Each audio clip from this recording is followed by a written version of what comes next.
मुख्यमंत्री नीतीश कुमार पर कभी भ्रष्टाचार का आरोप नहीं लगा है, लेकिन संभव है कि बहुत जल्द उनके करीबी आईएएस अफसर के घिरने पर विपक्ष सीएम को घेरे। ईडी की गतिविधि से आईएएस खेमे में हड़कंप है और आज सरकार तक पहुंच रही है। नमस्कार, मैं पंकज श्रीवास्तव और आप देख रहे हैं अमर उजाला।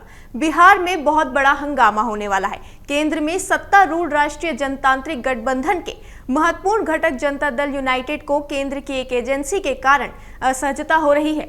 यह असहजता बहुत तेजी से आकार बढ़ा रही है। एजेंसी ने पहले बलात्कार के आरोपी भारतीय प्रशासनिक सेवा के एक अधिकारी संजीव हंस के घर दबिश दी, फिर उनसे जुड़े कई लोगों तक। एजेंसी को इस दबिश में कुछ ऐसा हाथ लगा कि इसमें संजीव हंस से भी ज्यादा मुख्यमंत्री नीतीश कुमार के करीबी आईएएस अधिकारी तक मामला पहुंच गया है। संजीव हंस को अगर ईडी ने आय से अधिक संपत्ति और भ्रष्टाचार के केस में दबोच लिया तो सीएम नीतीश कुमार के उस करीबी आईएएस अधिकारी का भी नाम सामने आ जाएगा, यह पक्का है। ईडी ने वैसे उस आईएएस अधिकारी के रिश्तेदार को पूछताछ के लिए बुलावा जरूर भेजा है। इस कारण आईएएस खेमे में हड़कंप है और इसकी आग बिहार की राष्ट्रीय जनतांत्रिक गठबंधन सरकार की सेहत पर भी असर डाल सकती है।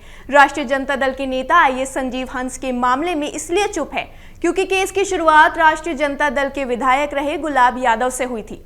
जब बिहार में महागठबंधन सरकार थी तब गुलाब यादव विधायक थे। एक महिला अधिवक्ता ने आरोप लगाया कि गुलाब यादव ने राज्य महिला आयोग की सदस्य बनाने के झांसे में पटना बुलाकर उनके साथ बलात्कार किया।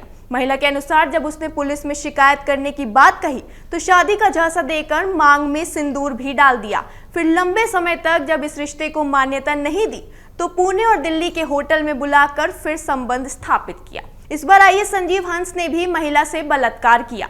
यह केस काफी जद्दोजहद के बाद पटना में दर्ज हुआ और प्राथमिक जांच में महिला अधिवक्ता के कई आरोप सही भी साबित हुए। इसमें जब करीब 1 करोड़ रुपए केस दबाने के लिए लेन देन की बात आई तो ईडी की एंट्री हुई। महिला अधिवक्ता ने ईडी को बताया कि चुप रहने के एवज में उसके बैंक खाते में इन दोनों ने 90 लाख रुपए और एक लग्जरी गाड़ी गिफ्ट की। इसी केस में संजीव हंस के ठिकानों पर छापे मारी और उनसे पूछताछ शुरू हुई तो उनके सरकारी पदों पर रहते हुए कंपनियों को फायदा पहुंचाने और इसके एवज में रुपए लेन देन के दस्तावेज हाथ लगे। इन्हीं दस्तावेजों में से एक कागज सीएम नीतीश कुमार के बेहद करीबी आईएएस अधिकारी के बेटे की कंपनी का है। इस कंपनी को कॉर्पोरेट सोशल रिस्पॉन्सिबिलिटी के नाम पर भारी राशि देने की बात सामने आ रही है।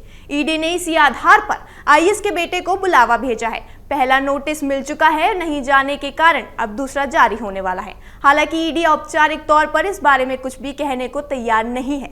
आईएएस संजीव हंस का हिसाब किताब देखने वाले से लेकर रिश्तेदारों तक से ईडी ने पूछताछ कर ली है। हर तरह से दस्तावेज जुटाने के बाद सीएम नीतीश कुमार के करीबी सीनियर आईएएस के बेटे को नोटिस दिया गया है। आईएएस अधिकारी को सीएम रिटायर नहीं होने देते, यह बिहार में कई बार देखा जा चुका है। मतलब उन्हें कोई ना कोई बड़ी जिम्मेदारी दे देते हैं। ऐसे भी किसी अधिकारी तक इस तरह की जांच की आंच आती है तो सीएम नीतीश कुमार का असहज होना पक्का रहता है। इस कारण आईएएस खेमे में हड़कंप मचा है। खबर तो यह भी आई है कि भाजपा कोटे के एक डिप्टी सीएम के जरिए केंद्र और उनके जरिए ईडी को हाथ हल्का करने का संदेश सीएम नीतीश कुमार की पार्टी जनता दल यूनाइटेड की ओर से दिया जा चुका है।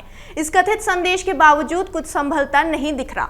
तो अब अगर इस आईएएस अधिकारी के बेटे को ईडी बुलाने में कामयाब रहा तो सीएम नीतीश कुमार तक आंच आएगी। ऐसे में संभव है कि सीएम अपनी छवि को देखते हुए पहले ही आईएएस से खुद को दूर कर लें या फिर भाजपा पर दबाव बनाएं। या इस आईएएस अधिकारी के बेटे को ईडी बुलाने में नाकामयाब रही तो संभव है कि वह इन तथ्यों को ही नकार दे। आईएएस संजीव हंस को भ्रष्टाचार और आय से अधिक संपत्ति हासिल करने के मामलों से भी किसी तरह राहत मिल जाएगी। मामले पर आपकी क्या राय है, हमें कमेंट सेक्शन में जरूर बताएं और इस तरह की अहम खबरों के लिए देखते रहिए अमर उजाला।